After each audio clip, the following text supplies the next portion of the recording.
everybody. Welcome back to Beauty and Being. I'm your host, Sarah Callahan. Today, I am joined by our guest, Megan Howell. I met Megan 2 years ago at our summer camp up in Maine. Megan's first summer at that summer camp, she was our behavioral specialist. And then the next summer in 2024, I had the opportunity to work with her really closely as our programs director. Megan currently is on tour with the Addams Family as a professional woodwind player in their orchestra. So Megan, I'm going to hand it off to you if you would like to introduce yourself to the audience. Yeah, hey, my name is Megan Howell. I'm originally from Mount Desert Island, Maine, which is where Sarah and I met at our summer camp. And yeah, Sarah summed it up really well. I am currently on tour with the national Broadway production of the Addams Family. I play flute, piccolo, clarinet, and alto saxophone on this tour. But also, as well as music, I work really closely with kids in a lot of different ways. I work as a teacher when I'm home, not on the road. And then in the summer, I've been working in summer camps for, I think this was my 6th year total, 5th consecutive year because COVID got a little weird. And then also on top of working with kids, I was a resident assistant when I was in my undergrad as well. So I have a lot of experience assisting others in different ways, and then also a pretty in-depth experience submerged in the arts as well too. So yeah, that's who I am. I like how you said that you're knowledgeable, or not necessarily knowledgeable, but well versed in assisting others. So I'm just kind of curious where that came from in you, because I've seen it and you are very much one to be an assist to others, whether it's kids or adults in your scope. But sort of where did that come about? Yeah, so it's funny because growing up, I'm from a very small community. Like I live on Mount Desert Island, as I said, which is like the home to Acadia National Park and Bar Harbor. So we have a huge tourist community in the summer, but our year-round community is actually rather small and really tight-knit. So I went to a school, like I went to a K-8 elementary school of about 180 kids, and then like about a 500 kid high school. So I just kind of grew up like doing what everyone else did, like we were friendly with each other and like we were there to support each other, but like it's just kind of what you did because we were so small, everyone knows everyone. And I always loved music. I started music initially in 2nd grade. I played violin, and then in 4th grade I picked up the flute and was much better at that and stuck with that more seriously. And that was just kind of the thing that I was good at, like some people played soccer, some people did academics, and I just did music. That was like my thing. And that was the thing that like everyone kind of knew me as being really good at. So I just naturally was pretty drawn to it. Then it continued through high school. I stuck with music. I did everything that I possibly could. Like I jazz band, show choir, band, chorus, orchestra, like pit orchestra, everything music I could get my hands on. And it really just was a community for me to like be part of that team of people. And again, really close knit. Like we were very competitive with each other. Like we all wanted to be the best, but we also like would find ourselves kind of naturally, even at the young age of like 15, naturally just drawn into these conversations of how can we be better and how can we improve and stuff like that. And so it was very much a team, even though we were like individual competitors kind of against each other, which is like I feel like unique to music, like if you're on the soccer team, like it is all like one competition. And I can't speak very much to soccer because I didn't play it, I did music. Whereas like with music, we were a team, but also there was a lot of individuality to it as well. Anyway, so I did music all through school, and I got to the point of having to decide what I was going to study in college and where I wanted to go to college. And truth be told, I wasn't ready to leave home. I didn't want to go anywhere else. So the University of Maine was the closest university to where I lived, besides the College of the Atlantic, but they're mostly a science program, and I knew that science was not going to be what I was going to study and be successful. So the University of Maine it was, and I was like, I just really love music, and my parents were like, okay, that's what you can study. Like you can study music.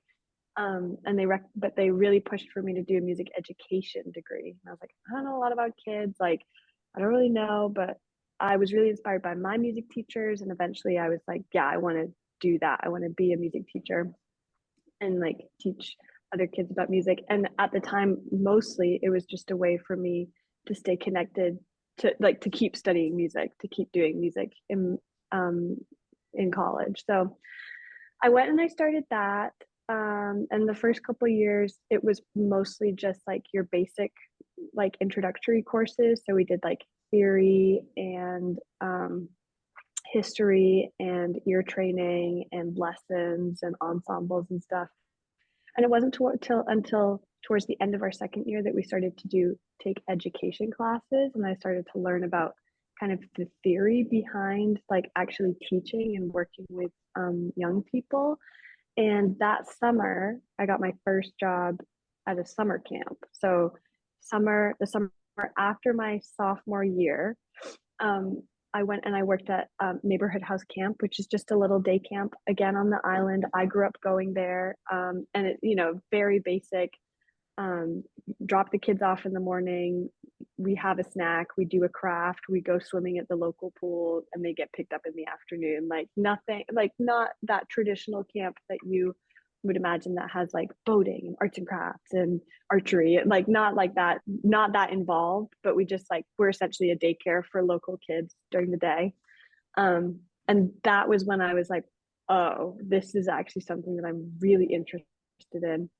I really enjoy working with this age, and I really love and I feel really passionately about advocating for this age. And I worked with all different ability, like the adults I worked with were all from all different backgrounds and all different abilities and had all different kinds of insights or not into what the kids needed. And I was like, whoa, I feel like I have a knack for this. Like I feel like I'm pretty good at this. And I see where things could be better and I see where things um, are already working. And at that same time, I had just finished my first year of being an RA, a resident assistant at UMaine. So I worked with freshmen. So I worked with mostly 17 and 18-year-olds living in the dorms.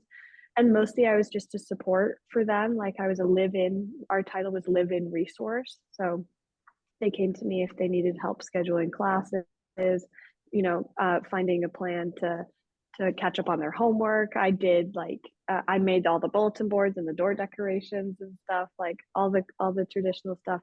And then also I like responded to emergency situations here and there too. So like, with your 18-year-old, you have a lot of exploring of alcohol and drugs for the first time, being away, poor decisions are made and stuff. So like I called the ambulance a number of times and stuff like that. So I responded to several emergency situations. So, and I found that I was really good under pressure and kind of on the fly. And then I worked at summer camp and realized that I also liked relating that to working with kids, and kind of like the spontaneity that comes with kids and like the under pressure moments that pop up when kids get heated or kids get escalated. So and then from there it just kind of snowballed. I continued to pursue every opportunity I had to work with kids. The summer after my first year at the day camp stalled a little bit because that was 2020 at that point, so nothing was running, and that was really pretty devastating as well too, because I knew that those kids were out there needing this space and we couldn't provide it for them, and like that, so that kind of fed into the passion as well. And then after that I explored and looked for a sleepaway camp, like, to kind of combine the day camp but also the RA stuff that I'd been doing, and spent 2 years there, and really enjoyed that. And then it was time to move on from there. We kind of wasn't anywhere left for me to grow, and I was ready to kind of take on more leadership positions. And then I found Camp Beechcliff on Mount Desert Island, which is where you and I met. And I've just finished my second summer there, and I'm about to go back and do my third summer there. Hope if all goes to plan, I'm going to go back and do my third summer there. But anyways, it just kind of snowballed and came out of nowhere. But from my love of music, which is funny because I've always felt that these two aspects of my life were really different and don't fit together very well. Like on the one hand, I love working with youth, but on the other hand, I'm really passionate about music, but I'm not necessarily passionate about teaching. I'm passionate about working with kids in all ways, but I'm not necessarily as passionate these days about teaching music, which is what I thought I was when I first went into it. I'm more um, excited about letting kids discover themselves in a more freeing space than a traditional classroom. So that's kind of evolved over time since I began working in camp, but it did all come from the fact that I just was like, I'm not good at anything else really except for music. Like my best subject in school is music, so I guess that's what I'm going to study, and then here we are. So that was really long-winded, but that's kind of the whole trajectory. But I find that so interesting because it stemmed in your adult life from the same thing, and now it's these two very different, as you said, trajectories that are happening that are both still really important to you when the central thing isn't as important anymore. Yeah. With being childhood or teaching children music, which I think is really interesting that that is how life works for a lot of people. Is it's just these and branching off things. I think also like when I want to be careful also as I say that, just like really early on, that like it's definitely not something I think that is definitely something that is worthwhile and should be valued, but I'm just discovering in my what I personally am passionate about, like having explored all at like I've taught music and I've substituted and I've worked as a one-on-one and I've worked in a classroom, like all of these different, and I've worked at camp, and I feel most passionately, and I feel that my skills lie in working with kids in the camp setting more than in the classroom setting, just because that's where most of my experience these days comes from, is the outdoors, and that's where my passion is in having grown up in the park. Yeah, exactly. I think that's a good way to say it. I feel very similarly where I love science. I love teaching. I love teaching science. I've also worked as a science teacher, and I know that just isn't my niche, but I know people that do so well at it.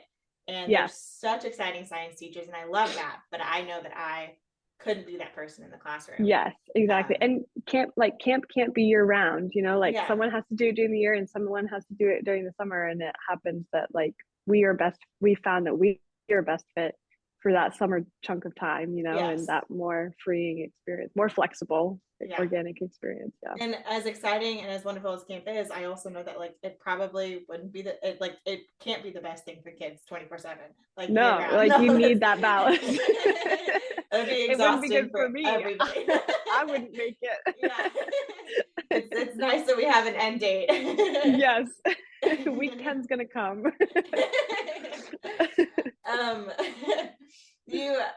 I appreciate that the synopsis of how your life's gone for the past 10 years, and I do have some follow-up questions based on what you were talking about. And so the first one, you mentioned that your music teachers were some of the people that you were most inspired by growing up, and I was wondering if you could unpack that a little bit. I'm curious about why they were inspiring to you, what really resonated with you about them. Yeah. So my first ever music teacher, I was with her from kindergarten through 8th grade. And so she taught me I did general music with her in kindergarten, and the very basics of just like learning to be alive, and my mom's a behavior specialist and has as many years of teaching as I've been alive and experience. And we talk a lot about all of this stuff. And we talk about on a scale of egg to whatever the end goal is. So like on a scale of egg to flute, I was very much egg at that time. And we talk about how, when COVID started, like the kids in 1st grade, they were eggs, like they were not kids yet. So it was very much an egg of a person. And so I knew her from then all the way until I was 13 and like starting to get serious, like about to enter my first state competition, on the flute. And so I was with her for a long time, and she provided a lot of structure, which you're going to see as a theme for me. As I really believe in a solid structure. Really? When yeah, I don't know if you know this I about didn't know me. that. I love structure, and it'll keep coming up. She provided a really solid structure and made it feel very safe. Everything that we were doing, not that playing the violin is very unsafe, but no matter the context, it was always a safe space, and a safe place to explore, which is really necessary when it comes to especially learning music. Like music is a very vulnerable thing. It comes with this emotional attachment. And so I felt very safe to just kind of explore everything I possibly wanted to in that space. And I practiced and I got good, and I started to like really pick it up pretty quickly. And it became, therefore, it became something I enjoyed, because it came pretty easily to me. And then I was motivated to get better myself. And then in high school, I had two music teachers, our instrumental director and our vocal director. And I have always considered myself to be an instrument primary. So, like, I'm more of an instrumentalist than a vocalist. But again, I was just so hungry to do as much as I could. I was as involved in the vocal world as I was in the instrumental world. Um, and our vocal teacher, I didn't feel like a vocalist, and she forced me out of my comfort zone many times over the 4 years that I worked with her. And I always say that she taught me how to be brave, and I say that now to the kids that I work with, like, be brave, like put yourself out there. And she taught me what it meant to be brave, and how to do it. She made me go up on that stage. She put me center stage in our productions for an 8 count because she knew it would terrify me, but she also knew it would make me stronger. And I forced myself to do these things that I wasn't comfortable doing, but knew would make me a better musician and character and human. So she really taught me that. And then my third teacher, who I also had in high school, he was the instrumental director. He taught me how that I don't have to take it so serious, like not to take life too seriously. And I think that is such a big lesson, especially in the music world. Like, it can be silly, it can be goofy. It is this really vulnerable art that you're taking part in, and you really have to open yourself up to that criticism and that critique. And people take it really seriously because they are worried about how they're being perceived and how they're being judged. You're judged every day in the music industry, whether it's an audition, whether it's a performance, whether it's a competition. Like, and he just let us be silly and goofy about it. And we would go to our jazz festivals, and it would be like, oh, there's MDI and they're playing cards on the floor, but like, why aren't they doing a full warm up and we're like, no, this is our team bonding, this is our exercises. And we would go to our state auditions, and we all had to audition one at a time. And we would all, like, we just had these silly rituals that we did before, and they made us better humans. Like, he taught me how to enjoy playing music. He like showed me the fun in it. Like, until I worked with him, it was just like, oh, you push the right button and the right note comes out. And he's like, no, like, there's emotion and there's meaning to it and stuff. So those three teachers really taught me those three core beliefs that I actually now pass on to the youth, to the young people that I work with. Like, the structure, being brave, and be silly. Like, it's okay to not take it so seriously. So yeah, that's how they've definitely shaped me, and I carry that with me, like, now as an adult too, for sure. That was my next question, is if you, because they resonate with you, if they still translate through you with your work with Mm. kids. And I know you mentioned those three things, but can you think of anything like specifically that you remember like drawing from them with your work with kids? Yes.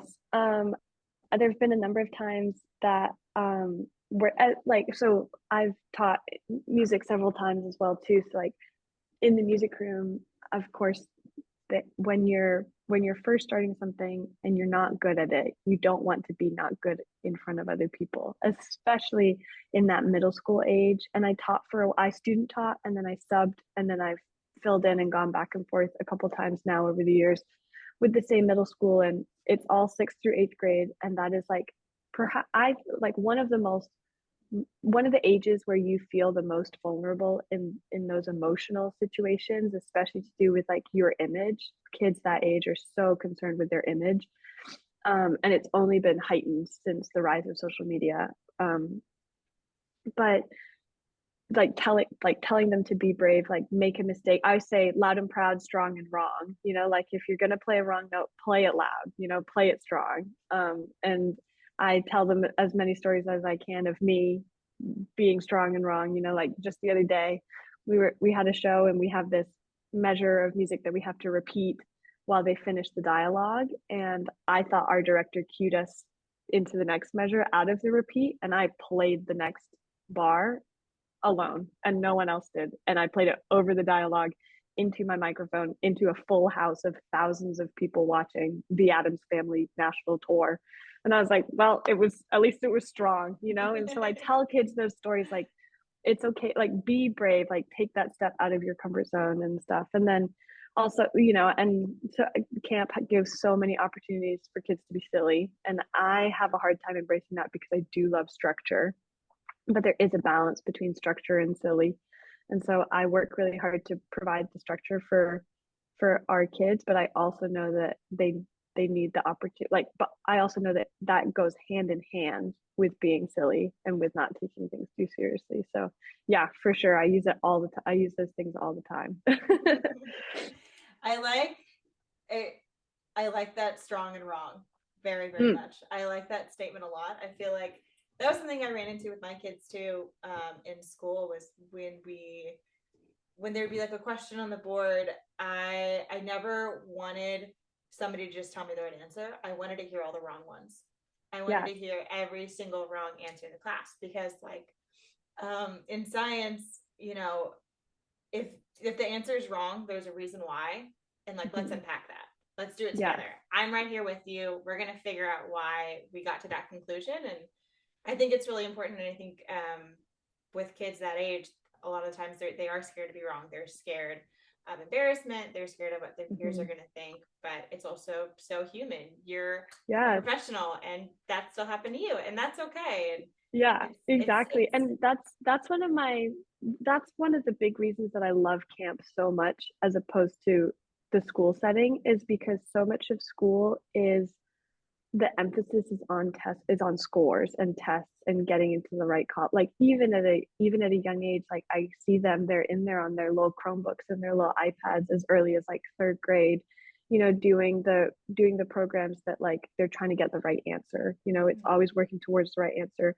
and there's not as much opportunity. And obviously this is a big broad umbrella statement, like I'm not, I can't talk specifically about every single school in America, but like so much of the emphasis is about finding the right answer, getting the right grade, and then moving on, whereas I love the camp setting so much because there's room to explore and there's room for it to be messy, and there's room to hit the wrong answer several times, maybe every time, and then at the end finally have it be revealed. But I love the opportunity to get to find out why, like ask me why and let's talk about it. Yeah. I also found that like when I was in the STEM program, that fear of learning was gone. Like Yeah. it didn't exist anymore. And what I mean by that fear of learning is, um, that being afraid to get things wrong, to get the wrong answer, to not know, and to be embarrassed by it.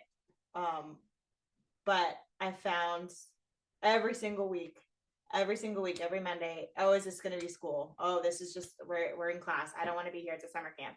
And I remember telling the kids, you do not have to learn anything. You can walk away today, walk away at the end of this week, and learn absolutely nothing. And that is totally okay. And that is your freedom to do so. But if you want to learn something, you can, and that's up to you. And like giving them Yeah. that autonomy Yeah. for And me was, also like, oh, sorry. oh, it was just, it was a really cool feeling that they were choosing what they wanted to learn and what they wanted to take Yeah. away. And also showing them like learning looks different in lots of different settings. Like you learn every day at camp, whether or not you notice it. And walking into something called STEM specialty camp is gonna feel more like school than walking into like a traditional teen camp or whatever, but you're learning just as much there as you're learning in STEM. It's just the delivery. And then once they get started in STEM, they realize actually your delivery is the camp delivery, you know, like you're Yeah. not up at the blackboard being like, and then y equals mx plus b, and you solve, and here's a worksheet, you know, like you're going to send him into the woods to build a bridge Yeah. instead. Exactly. So yeah. Yeah. And there, I mean, traditional school is really important. I do want to say that. And, Yeah. you know, teachers are out there doing things that I know that I would not be able to do. I just feel really fortunate to be able to give them a different avenue to be able to explore that. Yes, and show them like learning how, and for me, honestly, like me as a kid, looking back on it, like traditional school was the place that I needed to be. I went to Camp Beechcliff, our summer camp, and cried the whole first 2 days and said, "Mom, don't send me again. This is not for me," and didn't go back because it was too much. Like there was too much opportunity for exploration, and I was like, I just need to show up, be fed a snack, do a craft, swim, and then go home like that. And I went back to neighborhood house camp. Like that was what was right for me. So like all different kids are going to need all different things, but it's funny because I'm finding myself drawn more to the kids that need that outdoor experience. And I also think that like if I had been exposed to something more like Camp Beechcliff earlier, it wouldn't have felt so overwhelming because I wouldn't have had to be afraid to be wrong. You know, Mm-hmm. I wouldn't have been taught to be afraid. I would have just been taught that it's okay to go out there and like full send it, you know, and see what happens. So earlier, I know that you talked about how you took music education as a major and it kind of split off into these two different passions. Um, but I'm curious because I feel like I have seen this firsthand with your work at camp. But when you're going through your music education degree, was there any theories or lessons regarding childhood development that you find really useful or really impactful? Because I am a person that I never went to school for anything childhood related. And so the theories that people share, whether it's you or Rachel Quinn, who is our behavioral sports specialist in 2022, who still comes back, she has some really great lessons. I'm always so interested in them. So I just didn't know if there was any that really resonated with you that you still remember and still pull from. Yeah, my biggest thing, um, again, going back to that structure, you know, like my biggest belief is that, and the term classroom management, like the name of it being classroom management, is like a little bit controversial here and there because the word management sounds kind of harsh. I still use it. I don't think it's outdated necessarily, but I am open to other names for it. But for now, I'll refer to it as classroom management. The idea that classroom management absolutely has a place at camp, which is funny because it sounds like that contradicts what you and I were just saying a second ago, that like we love the freedom that camp has, but kids more than anything, and I learned this in my like through my education degree, are looking for structure. And some of the biggest thing like, and that creates some of the biggest like pushback in young counselors. I find when I'm training and working with new staff members who are new to camp, they're like, but it's camp, like we just kind of go off the vibes. And I'm like, no, you need to have a routine, a clear and consistent routine, and clear and consistent expectations, because kids need to know what comes next and what the plan is. And the degree to that may vary. Some kids may show up and be like, what are we doing today? And you're like, you're going to find out. And for some kids, that's enough.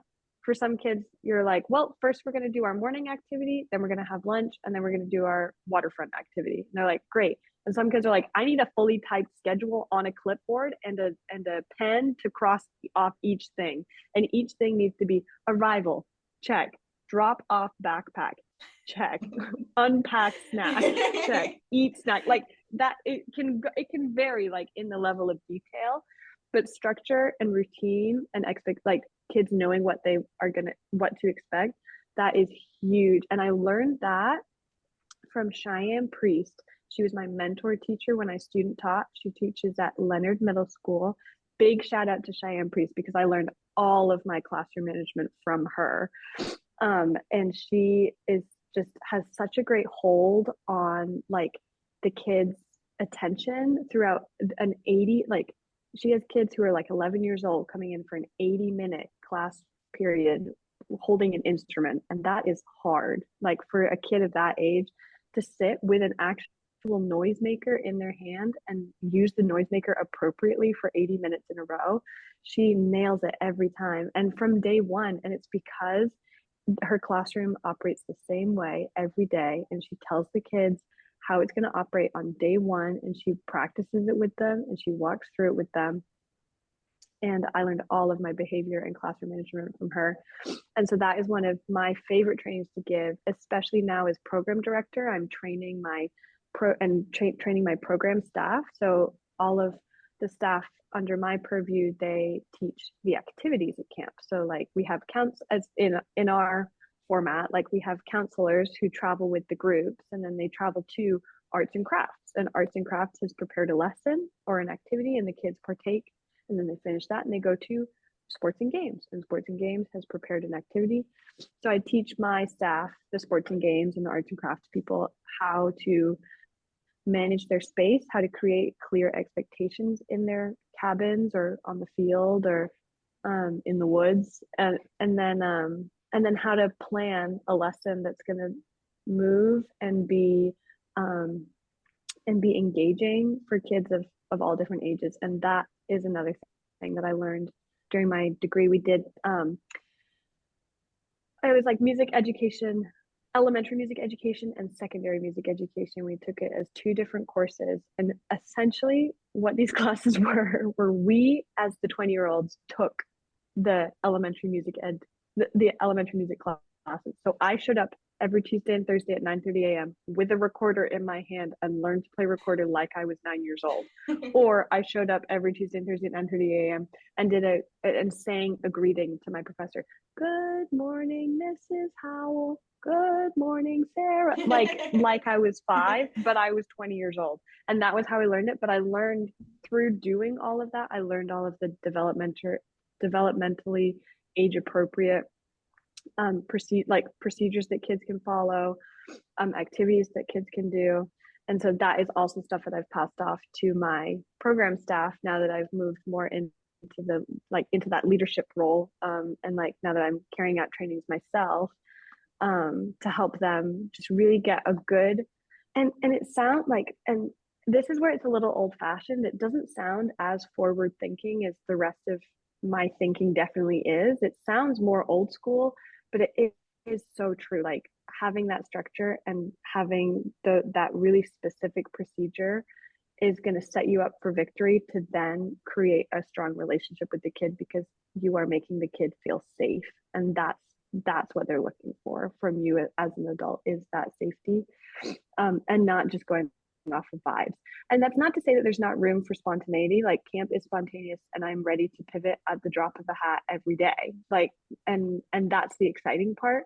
But letting the kids know what to expect as soon as you immediately, as soon as you can, should be immediately. Like, I think that's huge, and I learned that from the classroom for sure. So I don't want you to think though that it's not forward thinking to think that.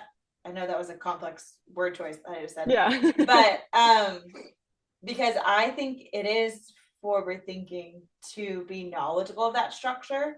Mm-hmm. Because it's not being used in a way that's like, you need to do this because I say so, yeah. Da da da da. That is not the way that the structure is being used. The structure is being used in a way because we know now, you probably more than I do, that you said it earlier, that it's a way to make the kids feel safe.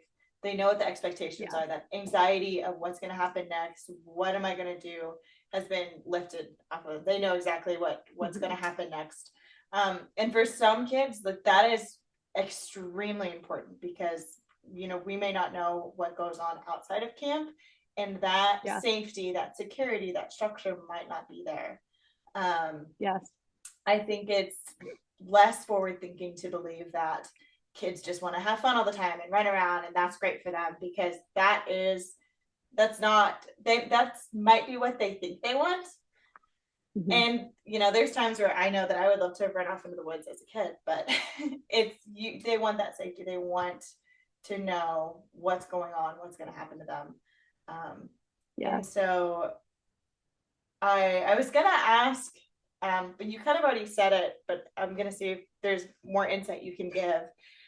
Is the receptiveness that the kids have based on that structure that you've witnessed?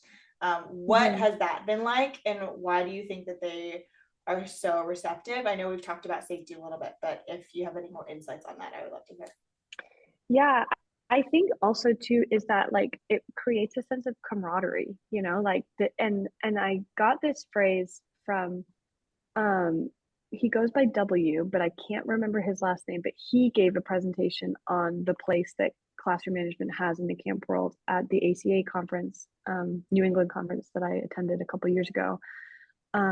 Was that American Camp Association New England branch conference that attended a couple years ago. And he said once like the routine provides safety and provides structure, and eventually it's just how we do it, like it's just how we do things around here, but in like a sense of like in creating a sense of bonding, you know. And he talked about he had a toothbrush brigade every night. He worked at boy camp, but his campers were like it was just chaos every night. They needed to brush their teeth, and he's like, guys, all we have to do is just brush our teeth. But they needed to create a system for them to get through it quickly and efficiently. And he's like, we're doing a toothbrush brigade. And they're like, hey, if you're in W's bunk, you got to do the toothbrush brigade at 8:30, just so you know, like that's what we do. And they're like, yes, I'm in W's bunk, we're going to do toothbrush brigade tonight. Like, and it was literally just brushing their teeth in a structured way. And people get worried, like, but what about creativity? There's so much opportunity for creativity at camp. Brushing your teeth does not have to be one of those times, you know. And so I think it does. And with the way that our camp is set up is we have a 10 week schedule, and we have different groups of kids each week. But the reason that I love working on the island so much is because we serve our local kids. We serve so many of our local kids, but we also serve a lot of summer kids who are either visiting family, like visiting grandparents for the summer, or spend 2 weeks on the island every summer, and the parents go and hike during the day and the kids come to camp during the while their parents are out and stuff like that. um and you see that, but like you see kids take ownership over our community, our camp community. So you know, those local kids that we have every week one, it's new for everyone, but by week 8 we don't brush our teeth at Camp Beach Cliff. I need to come because it's not overnight. I need to come. Nobody brushes their Oh, teeth. I'll call it the bathing suit brigade. Like, this is how we get changed to go down to the waterfront. And like week 1, it's a mess. Like, no one knows how to do it. But by week 8, the kids are like, oh, this is how we do it here at Camp Beach Cliff. And the kids who are new for week 8 are like, oh, this is how they do it here at Camp Beach Cliff. Okay, I got to do it this way to be part of the team, you know? And I think it gives the campers a feeling of ownership over what they're doing, even though you created the structure, but maybe you created it as a team, or you just told it to them and you're like, but everyone does it. And they're like, yeah, we all do it. We do it. It creates a sense of ownership for them, and it creates a sense of team, a sense of bonding and like team group empowerment, I think. And it also gives them independent, like, it sounds counterintuitive, but it gives them independence, because once you've taught them how the toothbrush brigade works, they can carry out the toothbrush brigade themselves. Whereas when they're just guessing every night and you're like, no, no, toothpaste next. Okay, now spit. Like, now they know how it goes. They can do it on their own. And you as the adult are going to be way less frazzled, and you're going to have way more mental capacity for the bigger things beyond brushing your teeth or putting a bathing suit on, you know? So, or finding your socks after you went paddleboarding. Yeah. I like what you said about independence, because that's not something I think I've ever thought about directly. Like, it's something that I've witnessed. I like being a teacher. I feel like I set up schedules for the kids so that they didn't have to ask me all the time what we were going to be doing next. It was for partially my own sanity, because my kids were high schoolers, so they could Yeah. they by nature have a little bit more autonomy. So I would put the schedule so they could stop asking me questions. Yeah. But I think too, wait, sorry to cut you off. Even. I think too, I saw this thing and I'm going to make up the actual numbers, but it was something like it was a mom and a daughter, and the mom is a teacher and the daughter works in a corporate position. And they had a clicker and they counted how many questions they got asked a day. And the daughter who worked in an office got asked like maybe 50 questions in a day. And the mom who's a teacher got asked 700 questions that in that one Yeah. day. She was like, oh my God, this is intense. It's So like, yes. I mean, I know you've experienced it too, but it's wild how then this is why I decided not to be a teacher because the amount of questions that you would have to think about answering was bananas. I just had I kept a question board in my room that if a child had a question, instead of seeking me out in the room when I was already helping somebody else to like write their name, and it was just like, I will come find you Yeah. in a second. Like take a number. Yeah. You are customer number 99. I am still talking to somebody. I do miss it though. I do miss it a lot. It's um I loved my kids. I loved education, but Yeah. it takes a lot out of you. And so It does. It takes a yeah. toll for sure. Okay, so I want to go back a little bit because I know earlier you talked about how you grew up on Mount Desert Island and how it is a very, very small community on the island, especially in the wintertime. It's a big, big tourist island, and it's beautiful, but it's very cold and people leave after the summer. But because of that, it is a very close knit community because you're all relying on each other, which I find beautiful because I grew up outside of a big city and it's very different where I'm from. Um, so going off of that, would you mind just sharing a story when you witnessed that community or any community in your life coming together in a really powerful way? Yeah. I think like the biggest time in my life that I noticed in recent years is in during COVID. COVID hit in the middle of winter, in March for us. And, I got sent home and was able to stay and isolate with my family. So like all five of us lived in our house. Again, my brother, my sister, and then both my parents. And just seeing the impact that had on everyone in the area. So many people I mean, everyone was affected by COVID in a huge way. My mom's a teacher, so I watched her, um, and she had just taken on the response to intervention behavior specialist position at their school. So she was just starting to implement these big plans for all of these, like these individual plans for all of these kids, students in her school, to give them the support that they needed that they weren't getting from a traditional classroom or at home. And then like it all shut down. So I watched her, FaceTime parents during the day just to like put eyes on the kids and make sure they were doing okay. She got calls like, in the middle of the night from parents saying, I'm worried about this, I'm worried about this. And she took every call. She was on a rotation of a group of families or a group of teachers, excuse me, who delivered the free school lunches to around the island. And like, it was the first time that anyone it was like before we even really had protocol for seeing people for engaging with other people during COVID, but like the kids weren't going to eat otherwise, so she would drive her car, she'd wear her mask, she would put the milk crate of like the school lunches on the driveway, she'd walk away, the mom would come out, pick it up, like she did all of that. So I watched her do that, and that was like just the community that she built up, of the team that she built of people, they called it the wellness team, um, that went around and supported all of these families who were like hanging on by a thread, was like, that was really huge. And then also at the same time, my sister was a senior in high school too. And so she obviously like lost a lot of her like final moments. Like she didn't have prom, she didn't have graduation, and watching the local businesses on the island come together to create meaningful events for them. They set up a fireworks display on the day that was supposed to be their graduation, like invited cars to the parking lot to watch the fireworks and stuff. And we had a parking lot graduation for her. class, and we all like watched from our cars, and we tuned in, like the local radio station came and broadcast it to the radio, so you could tune your car into the radio because you had to keep your windows closed. And we all honked when we heard people graduate, like our kids graduate and stuff. And then also there was a lot of unknown about what our summer season would look like, and that is our biggest source of income for most people on the island is these small businesses. And knowing that so few people were gonna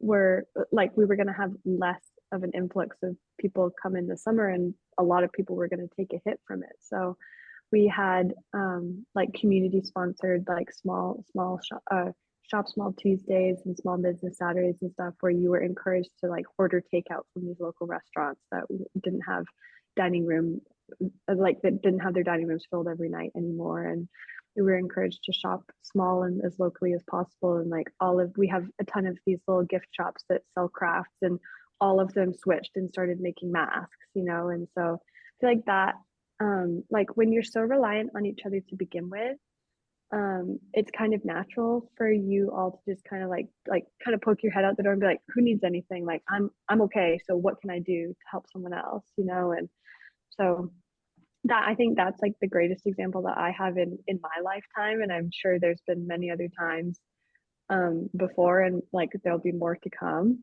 But that was really like in the midst of a lot of horrific things that were happening, like a worldwide drama that was going down. Like it was special to be able to witness these positives come out of it, like make the best of the really terrible situation. Yeah. That's I didn't realize that because I showed up to the island after COVID, and so I never, I guess, realized how much COVID impacted the island. And Yeah. that's amazing that the community was able, like, I know Yeah. the community. It's an amazing community, and so it's no surprise that they Yeah. banded together in that Yeah, way. and it went like you can. I always say you can have like one of four jobs on the island. You're either a teacher, you're either a scientist at the Jackson Lab, this big research facility we have. You own a business, or you're a fisherman of some kind. Like those are the four main gigs that exist for us. And teaching, schools closed, so teachers had to pivot. The fishing community had to pivot because we didn't have people coming in to buy their product in the summer. Small businesses obviously had to pivot. Again, people weren't going to come and buy things, and people couldn't go out to see, like, to visit other restaurants. So many of them put up online web pages, and we're like experimenting with these kind of things for the first time. And we had this like whole curated document on our on our barter and swap Facebook page, like our community Facebook page. Like someone curated, like, okay, these are all the small businesses, these are ones that need the most help, these are the ones that have websites, these are ones that you can call and order from there. And then the lab too, like they're obviously like a much larger organization, but so many people weren't like had experiments running that like either had to get ruined and get lost, or like they some people, they like took turns going in to do the actual physical experiments they needed to do, and then like take the pictures and do the research and stuff. So like it took cooperation from everyone to be able to operate. And then also we to be able to operate in a way that we could begin to open up that summer as well too. Like we had people who were able to come to the island in the summer, but only because we were so cooperative to begin with. Mm-hmm. Like we kept ourselves going in that time of like great uncertainty, like in these uncertain times, we always say. So yeah. So it was very special for sure. Your mom also sounds like an amazing woman. I hear a lot about your mom, and I wish I could meet her. But Yeah, that is amazing what she did. she's definitely another huge inspiration. Like when you talk about like what I am, like who I am as a teacher, basically just her, like trying to be her, like trying to be as good as her. And she is so knowledgeable, she is so smart, and sometimes it like the kind of smart that she is can be overlooked because it's not necessary, like it's harder to measure.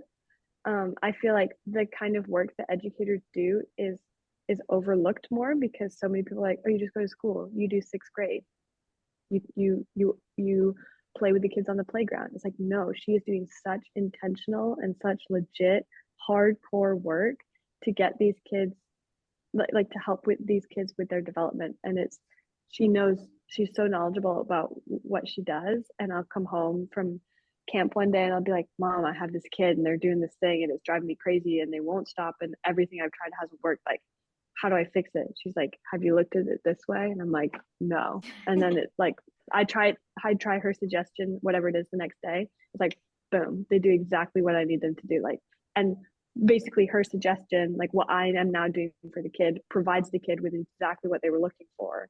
And now the behavior is stopped, or whatever the scenario. So she is a huge part of inspiration, for a huge piece of inspiration in my life, for sure. That's amazing. So going back real quick to the community of MDI again. I grew up outside of a big city, so creating that community in my town never felt as easy, just because high population and there isn't that focus on small businesses where I grew up. However, after living on islands and seeing how much community affects people for the positive, and seeing how people work together and come together, has been really beautiful, and is part of the reason why I wanted to start this podcast, because I've seen the good that communities bring to people.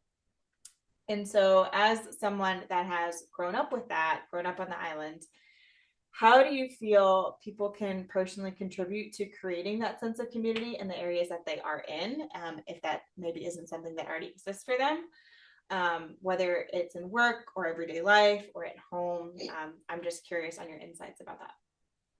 Yeah, I think that it's funny because growing up where I did, I didn't appreciate it until I left it for the first time. Like I didn't, it's like you don't know what you have until it's gone. And it was never gone. But when I left and started my undergrad program, like it was the first time I'd been away from these people in essentially my lifetime, like what I in as long as I could remember. I'd grown up with, I'd spent the same, I'd been in the same class of 18 since kindergarten, with a couple changes here and there, but for the most part, we were the same 18 kids since we were 5. And then we joined up with others, like 4 other schools of about 20 kids each, to create about 100-person class. And we all went through high school together and graduated together as 100 people when we were 18. And so like I spent the best part of 13 years with the same group of people, and I didn't ever really have to think about getting to know anyone or meeting new people, or um or building any sort of community. We were all just kind of together, and we were so small that there was so much overlap. So I did music and that was my big community, but I also ran cross country, but also so did like a lot of other people too. So like we did this together and we did this together, and we were all kind of just one big team. It sounds like that sounds cheesy, but it's true. And we had it wasn't perfect. We had our differences, and people come and go and move away and move to us and stuff. But so I never really had to think about it until I was like first becoming an adult and first leaving home for the first time.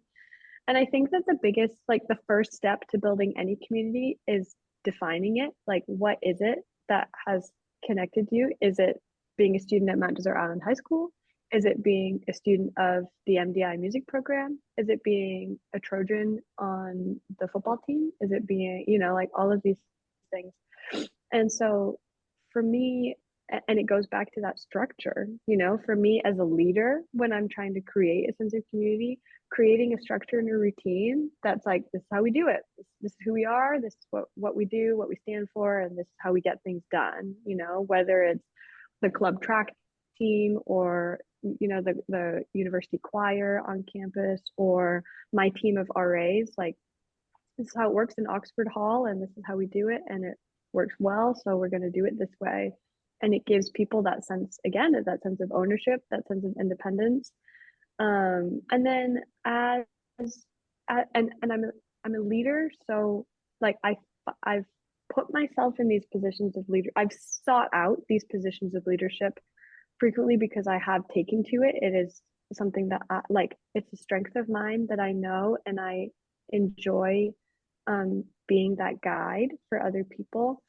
But also in moments that I'm not a leader, I think it's important to to notice, to listen, to see what's happening, and to speak up when things you notice aren't quite right. That idea of bystander intervention, like everyone stands by and waits for someone else to say it, and then something goes horribly wrong, you know? Whereas if you see something happening, just kind of like drawing attention to it, fixing it now when you have the chance, and then it's okay. Like just the other day, we were sound checking for we arrived at because we're touring, so we're at a new venue almost every day, every couple of days, and we arrived at a new venue. We were sound checking. We gotten a note from a producer that they wanted this song to go a little bit differently this way, and I watched the artist, the singer on stage, get given one instruction, and I watched the music director in the pit give another instruction, and we did it our way and she did it her way, and he goes, no, not quite like that, it needs to be like this, and she was like, oh, okay, and then did it that way, and he's like, no, but now she has conflicting information up on the stage. And I just went to her after that sound check, and I was like, hey, just so you know, like you were told the wrong, like people were telling you two different things, and I noticed and I saw that, and I didn't have the power to fix that in that moment, but I just wanted you to know that I see you, and you were doing everything right with the information that you had. And she said, thank you so much, like that actually means a lot that you just pointed that out. I feel seen, I feel heard, because I felt like I was in the middle of this thing by two different leaders who weren't communicating with each other. And so I think that like listening, keeping an eye out, and communicating is huge. And then also like creating and falling back on that structure, you know, like having that plan and having the way that it goes can help you define what the community is, and then be ready to welcome whoever needs it, you know. How would you go about welcoming somebody new? Like, how would you foster that sense of welcome, that sense of this is a place where I can thrive for somebody coming in? Yeah, one of our coworkers said it a couple summers ago. It doesn't you can't put the ownership on them. It needs to be on you to invite them in. So it's not like it's one thing to say, yeah, you are welcome here if you want. It's like, we have prepared for you. We are ready to have you. We are happy for you to be. I feel like it's the equivalent of being like, you calling me up and be like, Megan, I'm passing through Bangor. I need a place to stay. And I'm like, yep, I'm happy for you to come and stay at my house. The air mattress is in the closet. The linens are in the cabinet. Go ahead, set yourself up a bed. You can stay as long as you want, as opposed to you calling saying, Megan, I need a place to crash. I'm passing through Bangor. And me saying, yes, the air mattress is ready to go. The bed is made. Would you like tea or coffee in the morning? You know, like we have prepared for you to join this community. And I feel like that takes the ownership off of them to feel like they're waiting for the invite, you know, like that it can't. And you know, to an extent it is like your own personal choice to take that step forward and to step in and to join. But I think it has to be, I think that I'm learning it needs to be more than just like, yeah, come if you want, like yep, you're welcome if you want. But it needs to be like, no, we're ready to have you. Like this space is open and available for you and you alone, you know, and this space is for this person, but this space is yours. And then they can make the decision to take the step forward into the community. I think like just being really explicit about that is huge, and has changed the game for me working with kids, you know, just like, would you like to join us? We're playing this, but you don't have to, as opposed to like, hey, I saved you a spot at the Lego table, like let's do it, you know. So both, and neither is bad, but I just think one just gives that is just a little bit more elevated to give them that incentive. It's kind of I'm trying to put it into words, but I know that if I was a child, if I was 10 years old, and the difference between the two statements, one of them makes me feel like, okay, I'll go play. and another one makes me feel like this person wants, like they want me there, like Yeah. I have value here, like I belong here. And I Yeah. think going back to community, it's like for me it's ensuring that everybody that's interacting feels that value and feels seen and feels safe and supported. um, Yes. and so yeah, I completely agree with you. Having that belonging is really, really important. It's like the difference when somebody is like, yeah, like you can come if you want, versus like, I'm so excited, will you come, I really want you there, please come. Yeah. So yeah, Yeah. yeah. Exactly. Thank you. Going off of that, what small but meaningful actions can people take in their day to day to work on creating that? Yeah. If somebody new were to walk in the door today, how would you try and make them feel seen, feel that value in the community? It's funny. My friends and I have been talking a lot lately about the different love languages and how they pertain not just to like romantic relationships, but to like to all relationships you have in your life, like whether it's with a coworker, with a peer, with someone that you're mentoring, with a friend.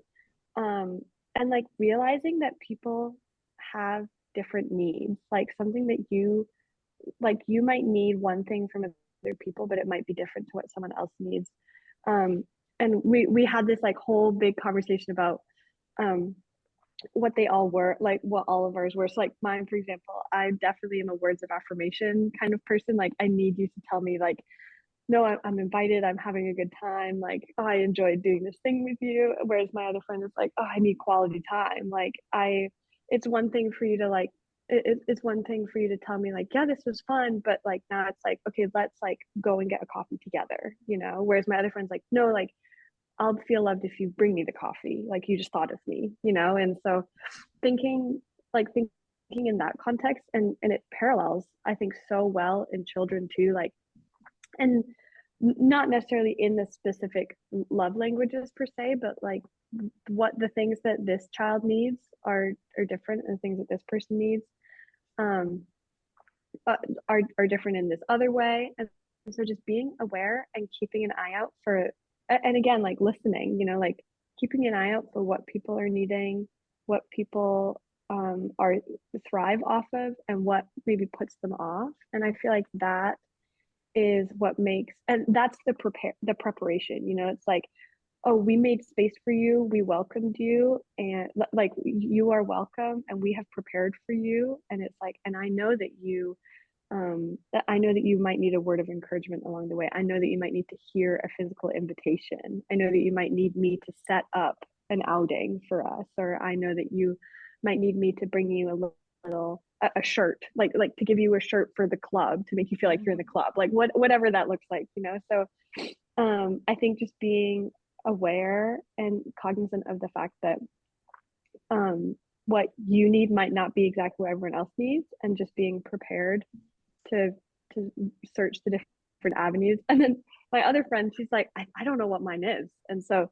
the other two of us, we're gonna try the different ones for a week. We're gonna do a week of gift giving or a week of words of affirmation, and but not tell her which one it is, and then look back and see when she feels the most loved, and we'll be like, and that's your love language, you know. That's a really sweet And not to put idea. and not to put any and not to put it in a box, like it is fluid, and there are like things fluctuate and stuff, but just that idea of being aware that people have different needs, and people need different things to feel that sense of belonging, and being prepared for all aspects of that, you know. Well, I think it, based on what you are saying, it boils down to really getting to know the person on like a one-on-one level and understanding who they are. Yeah. And because it's one thing to say like, yeah, you can be involved in this community, like come get involved, like we want you involved. But if that person doesn't feel like you actually know them or know who they are or their story or what they Hmm. value, it can feel very surface level.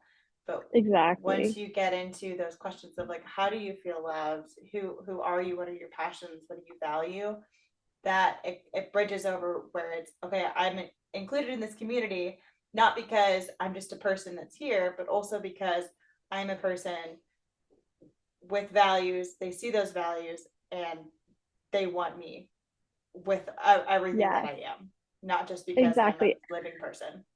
And that's where I find I struggle a little bit as a leader, to be perfectly honest. Like that's definitely point of growth for me is like having that more intimate connection with every staff member, like feeling like we have a one-on-one relationship, because I'm working with like 10 to 15 staffers under my direct supervision and like 50 staff members throughout the whole summer. So like, and for me as a human, like there's no possible way for me to have that deep connection with all 50 people.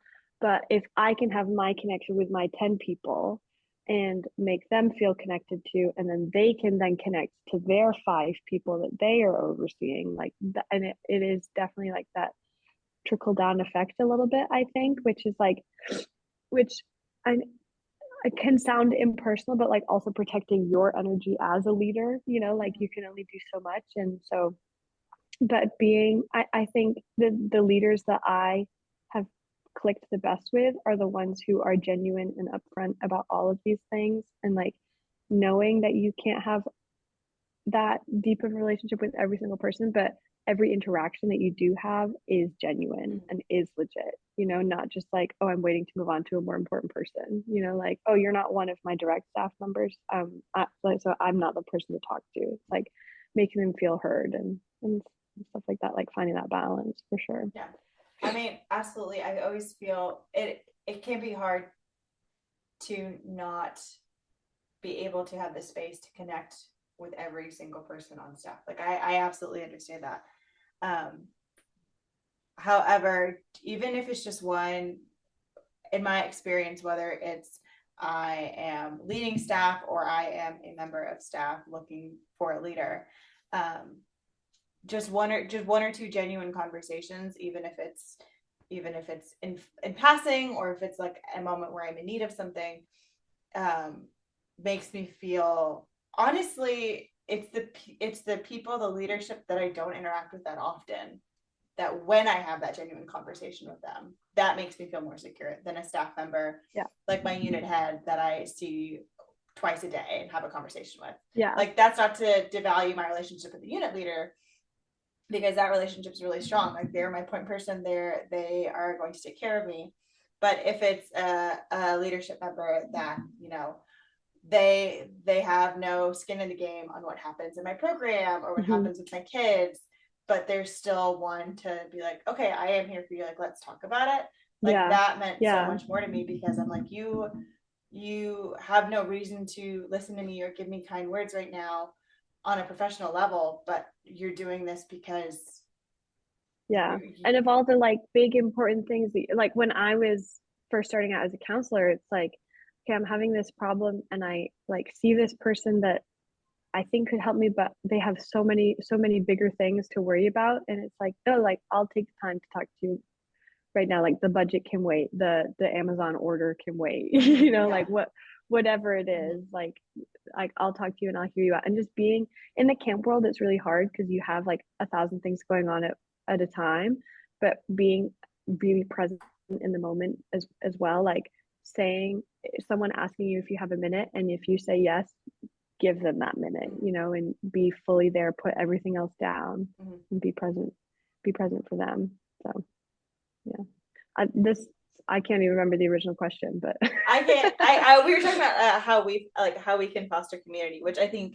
Which I think we got there. I think it's good. Yeah. I just have this memory of it was 2021, and something like not so great had happened with my stuff in my cabin, and I'm sure you've heard the story, and if not, I'll tell you later. But the programs director at that time, so I was a counselor in the specialty program, and so the way our camp works is that specialty programs are a completely different umbrella than like the rest of camp. Like, they kind of operate on their own. So the programs director, I maybe talked to 3 times over the whole course of the summer, just because it wasn't that, there was no beef. It was just, there was no reason to. It just wasn't in the scope.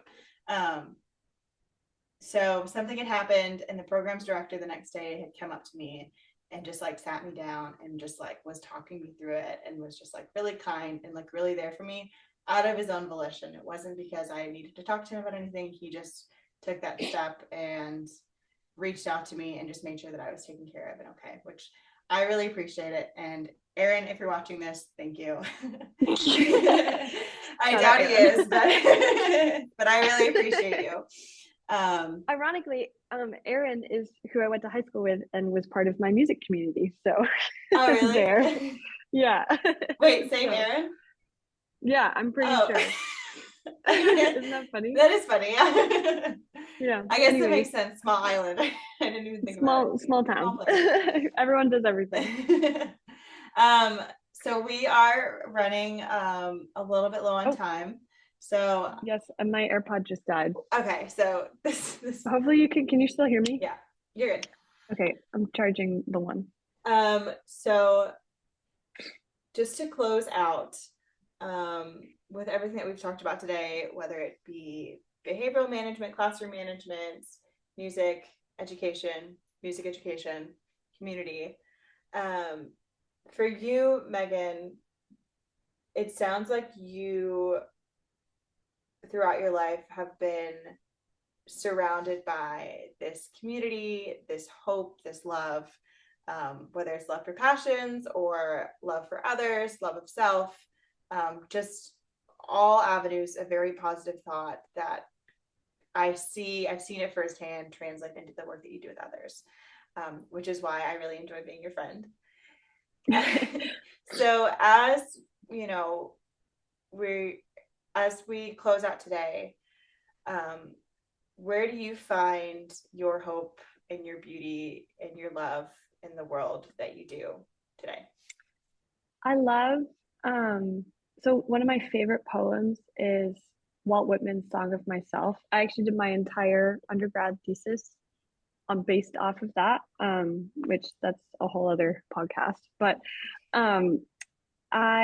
he in his work, he talks about the idea that we're all part of something bigger than just ourselves. And I have a huge affinity for nature, obviously, growing up in the national park and, living 2 minutes away from the ocean, for as long as I can remember.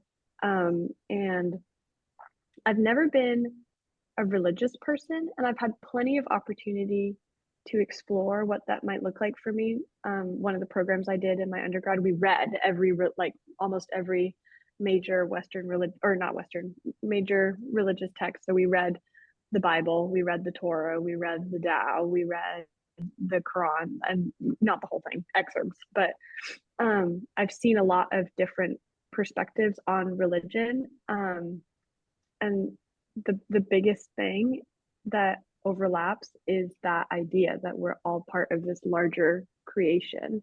And I feel not so much religious in that way, but I do feel very spiritual in that way. That's how I find kind of like my inner peace and my hope.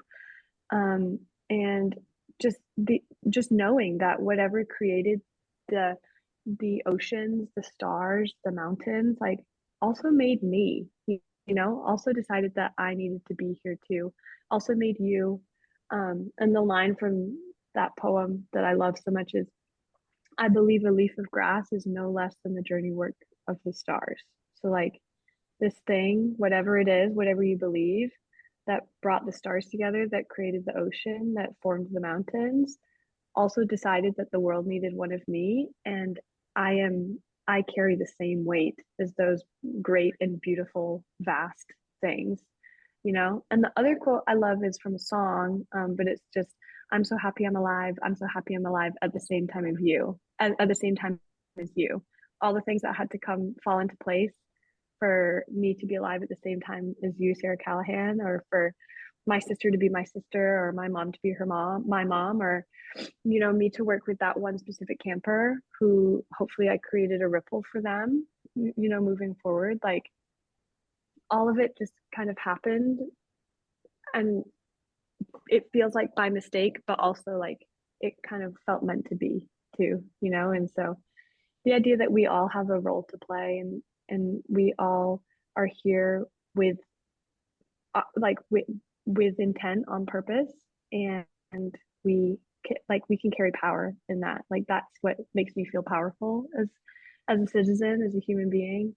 And that's what I think is so beautiful about the world is we're all specifically designed to be here for a reason. So That that's that was beautiful, and I 100% agree with you on that. That is, I love. I'm gonna. You said "Song of Myself" by yeah, Walt Walt Whitman. Whitman. Okay, I am gonna look that Yeah. up. But I agree with you because that is one of the reasons why I wanted to start this podcast is because I feel so grateful to be surrounded by so many people in my life that bring so much joy and so much beauty and have really impacted other people and are just normal people existing. And I say normal because nobody's a celebrity, nobody, but we're but You're just human. And there's so much beauty and it's so amazing. And I love all my human friends. I think they're so great. Exactly. I'm getting that tattooed. I love all my I human love all friends. my And human it's friends. so true. Like we are just human, but we are so powerful, you know, like we have so much power and it's easy to feel like we don't, especially in times like this, like with everything going on, like in any context that you look at it, whoever you are, wherever you're from, like it's easy to forget that you don't have very much power, but just looking at the world around you and realizing that you were put here at the same Mhm. time as all of this, like you that can give you strength, you know? Yeah. And I think it's easy to forget how much power that you actually do have. Yeah. It's easy to say I can't do anything to fight this, I can't do anything about this, and it can be really hard and it can be really frustrating. But there is power. Like you have power in the work that you do. So many people have that inside themselves, and that they do make a difference and they do impact others. And while it's not, I I don't think any of us are going to end up in a position in the White House or Congress, just because that's not our vibe. Because we'd rather be in the woods. Yeah, yeah, we'd rather be somewhere with no cell service. Um, Yeah. there's still change that can be made through that, and it's just because it's not televised or whether through anybody and everybody out there, just because the camera isn't on you, because nobody's writing a story about you, because people don't hear what you're doing, doesn't mean that you're not doing anything. It doesn't make it any less impactful. It makes it so much more impactful because you're still doing the work and you're still changing lives, just because it's what you want to do. It's just because you have that love for it. And Yeah. that's amazing. That's amazing that there are people out there that are still doing the work and still trying to make the world a better place. Yeah. That that I feel empowered now. I feel like I could go out and change everything. You should. Yeah. Go. I'm on it. Okay, I'll see you Thanks. later. Thanks, Megan. Megan's on the case, guys. I got it. Well, one Adams family at a time. well, Megan, I want to keep talking to you, but I know your AirPod is probably on its last little leg. I'm down to one. So, Megan, if people want to follow you either on tour or just see what you're doing, can they find you anywhere? Yes, I'm on Instagram at M Howell Woodwinds.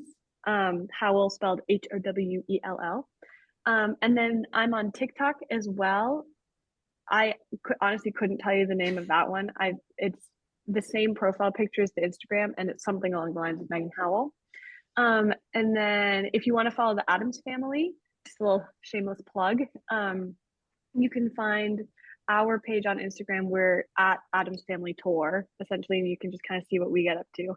But yeah, my account is the M Howell Woodwinds. That's where I'm most active, and right now it's mostly music, but hopefully it'll transition into more summery things soon.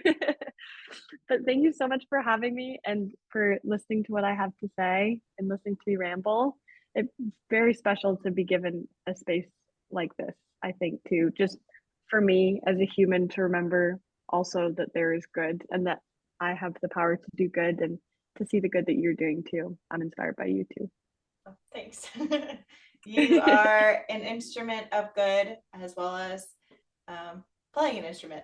As I well as try, an instrument of music. yes, I tried to make a pun, but it didn't. I Oh, didn't it tee was it up so very cute. well. It was Thanks. good. You can check us out, Beauty and Being Podcast, or no, yes, Beauty and Being Podcast on Instagram. My personal Instagram is S_Callahan98. Callahan spelled CALLAHAN. Megan, thank you again for coming here today. It was good to talk to you because I know it's been a minute. Thanks for having me. I love you so much. I love you too. Bye. Bye.